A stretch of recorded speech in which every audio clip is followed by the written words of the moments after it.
So my childhood is very interesting because my mother has narcissistic tendencies, and I was definitely not the favored child. My grandmother was tapped out watching TV all day, 16 hours a day, and it was either that or she was working at Kmart prior to when she retired.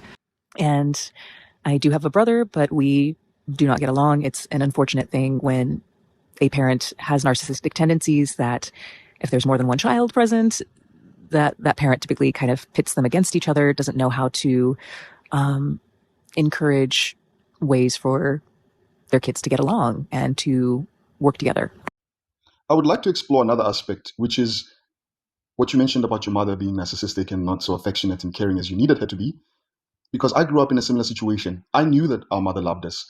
She cared for us. I could see when we were suffering that she wanted to alleviate our suffering, but she was not affectionate and she had a temper and she would beat us up like really with rage when she was angry.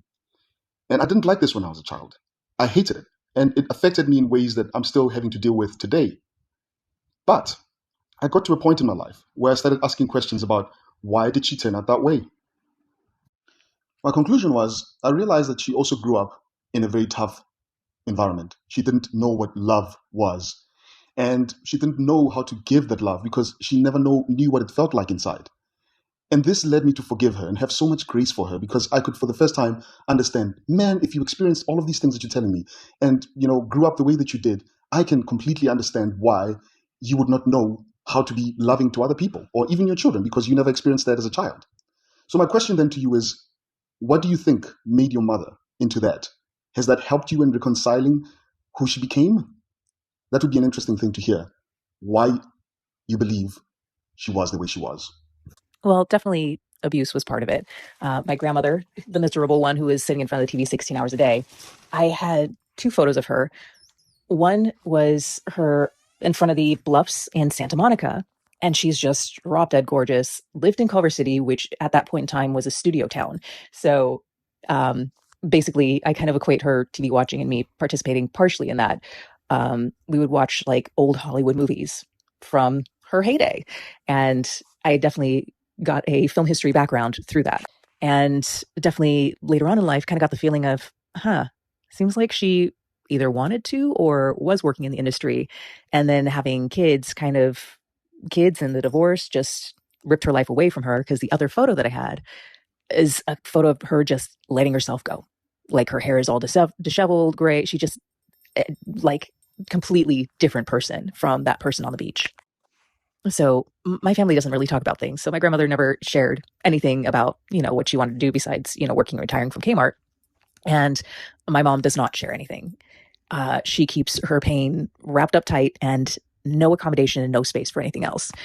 So for me, I was the problem one because I tried needing her. And so there really was not the capacity for someone who is different from her. So my mother and brother are like extreme athletes.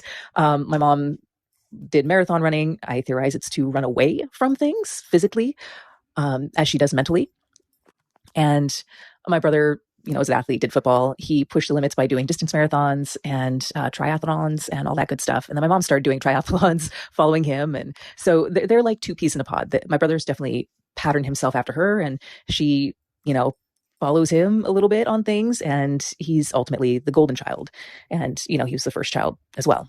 So I come along and I'm like, I'll do circus arts, but screw running. I'm not doing running. No, thank you. I would prefer to do contortion, which, I am naturally extremely flexible. And then I'm the artist and creative. I'm meticulous. I have that that side of my family, which the Italian side of my family actually did marble quarrying and sculpting. So I kind of picked up more of the artistic side. And my father, I have no idea what his proclivities or talents were. Just none of my family ever talked or shared about things at all. So there's a huge distance issue within my family and those relationships in general. So I just I don't get along with my mother and my brother. And so I just don't spend much time with them. I mean, we don't even call regularly or anything like that, but my mother and brother do.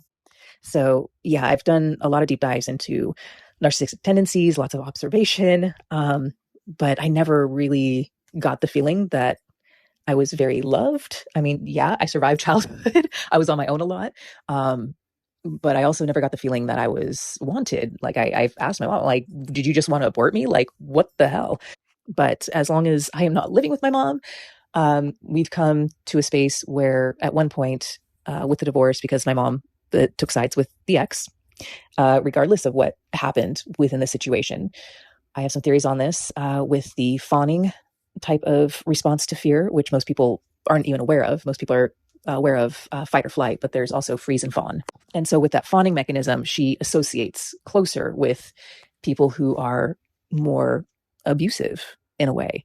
So she still chose that sort of individual over me, her own daughter. And she still does to this day. Like, she knows what went down in the divorce, how hard it was on me. And she's like, last time I was out there, she's like sitting there, texting the ex, sending him photos and all that stuff, which, I had to rise above that breach of my desire for privacy. But overall, finding peace, finding forgiveness, that took me cutting off all contact with her for a couple of months.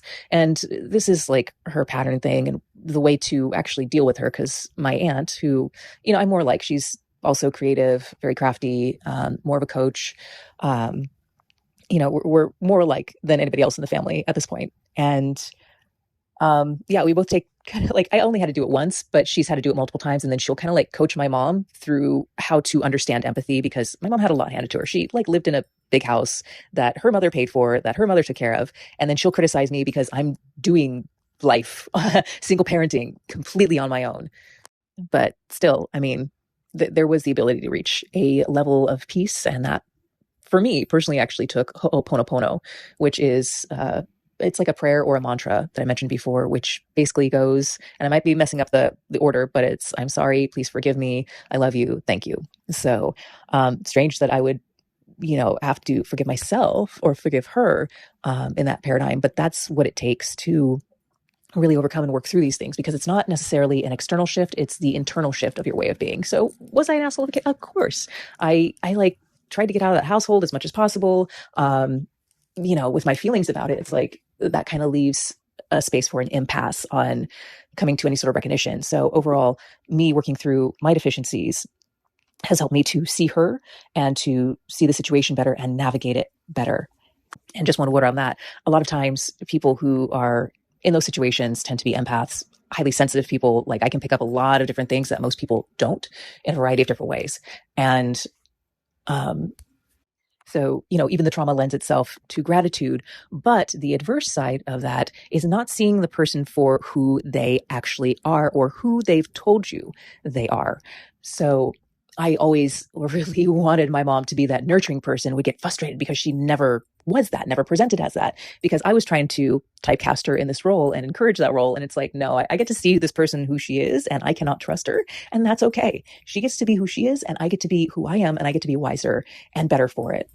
So ultimately, I learned what not to do from them.